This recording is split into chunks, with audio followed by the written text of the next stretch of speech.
one of the White House residents' biggest defenders to one of his biggest nightmares, I think. We spoke on the author of Unhinged Baby. No, not Unhinged Baby, but Unhinged. Omarosa.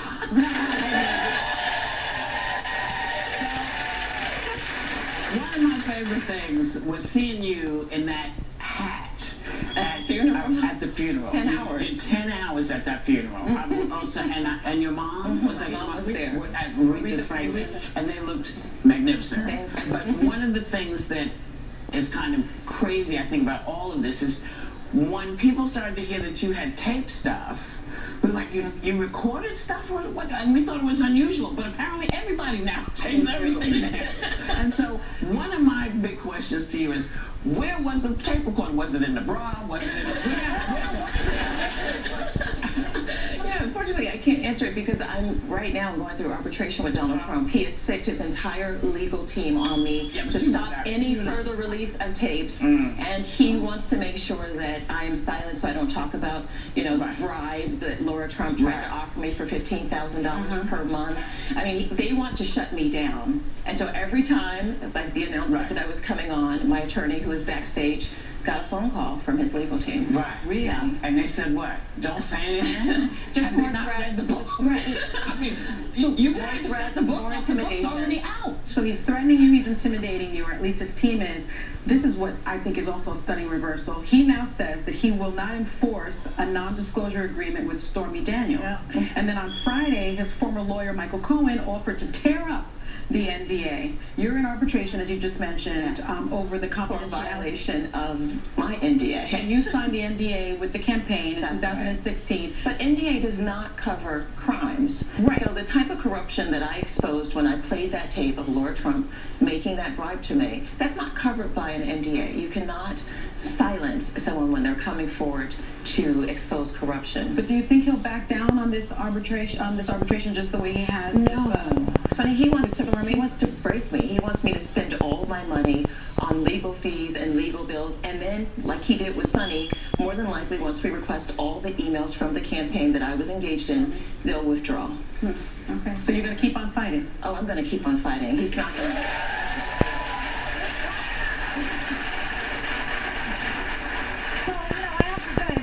I was looking through the book, and on page 213, the whole thing about it. Yes, I want to page. And a couple things struck me about it. Number one, he basically coached you before you came on the show last time. He was so upset because he said that you was constantly in his face, in Melania's face, that you invited her on your show to talk about her jewelry, Well, and then you don't invite people on; they get booked. Right. Yeah. He had a whole story. He had this whole story about y'all's relationship. Yeah, he said that we used to be friends, which is not true. I went to his wedding, but that's because I knew somebody else. I was never friends with him. He thought you were his friend. And then I kissed his ass. I don't want that self-tanning on my lips, okay?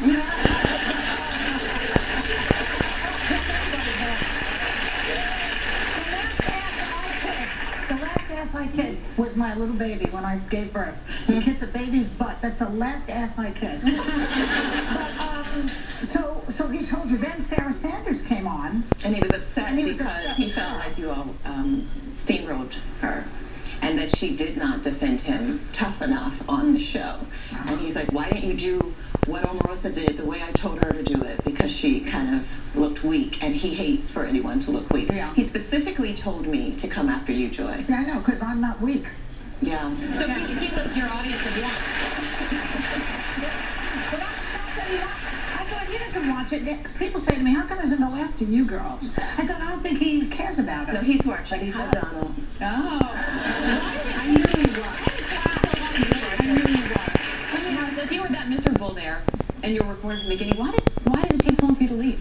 Well, because as the only African-American assistant to the president, the only African-American senior staffer, the only one working in the White House, I was afraid that the agenda that helped folks in my community would be abandoned. And right now I can tell you, Abby, that there is no African-American senior staffer serving in the White House. And he's in the Department of HUD. Yeah, he doesn't make any decisions in the White House. But Let me ask you this. You told the Hollywood Reporter murder in 2016. I am living the American dream because of Donald Trump. Look at my career, the wealth and exposure that I've had. It's very difficult to make the argument that Donald Trump doesn't like black people and black women. Now you say Donald Trump is, quote, truly a racist. You also say you've heard him use the N-word. Why this change? So let me just say this. Do you have the N-word on tape? I don't hold the tape. I've heard the tape. Oh. And they've been talking about releasing it. You know, I'm suspecting they're going to release it around the midterms. But let me You've just heard answer him your use the question. N-word on tape? On the tape, yes. That won't hurt him. That will not. No, the Trump world cult will probably applaud when they hear him say it because they're desensitized to his racist ways. But I want to answer your question, Sonny. When you're in an interpersonal relationship with somebody, if you find out that that person is an arsonist, you're not going to stand by and keep handing them gasoline. I discovered that Donald Trump was an arsonist trying to burn down this country.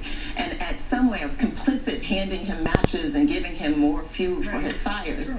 At some point, you have to stop a toxic relationship. I was in a toxic relationship with Donald Trump, and I regret that I was so complicit. You know, Hillary Clinton was robbed. And I was part of co-conspirator in that robbery. And I will regret that for the rest of my life, that I was a co-conspirator along with the rest of these folks on this campaign who helped this con man get into office. What do you mean she was robbed? She was robbed because, you know, it's very clear if you look at the report from the intelligence community that Russia assisted Donald Trump with getting elected. He may ignore it, but I actually respect the intelligence community and their findings in that report. Have you seen that report? I've seen that report. It's airtight. All right, so to that point of national security and administration, the op-ed, the New York Times op-ed that everyone's been talking about for this past week, any thoughts on who it is?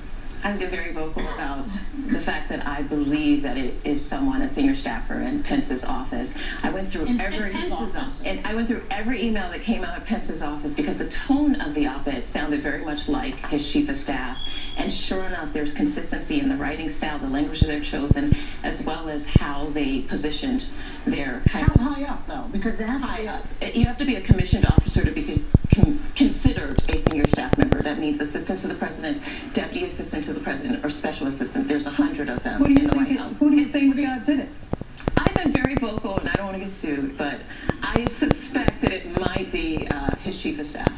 Is that being John Kelly? No. Pence's chief of staff. Pence's chief. Is that which is logical in a way because if you don't like Trump, you like Pence. You want Pence to get the job, get rid of Trump. Well, they're already lining up donors. He's already got a staff that's helping to build his. Is this though? He calls me Putting out a person, putting out a name, you realize that puts someone in a really difficult position because there have been a lot of names that have been thrown out that people say have written this piece. Is that you being vindictive in a way or trying to settle scores? Let's be very clear. When you have all of the cabinet secretaries submitting letters saying it wasn't me, it wasn't me, it wasn't me. The White House has risen it to a level of who done it. When Donald is demanding that every one of his cabinet members submit a letter saying that it was not them, they're the one who made this circus. If they had ignored this op-ed, it would not be to the frenzy that it is right now. But he couldn't help himself. He can't. No. Which is why it was brilliant. I always said, why put it out there? It's making him crazy. Now lie detector tests. Yeah. But I mean, it's Is that legal to just give lie detector? Well, they did something illegal. We don't know. We could find out when we come back.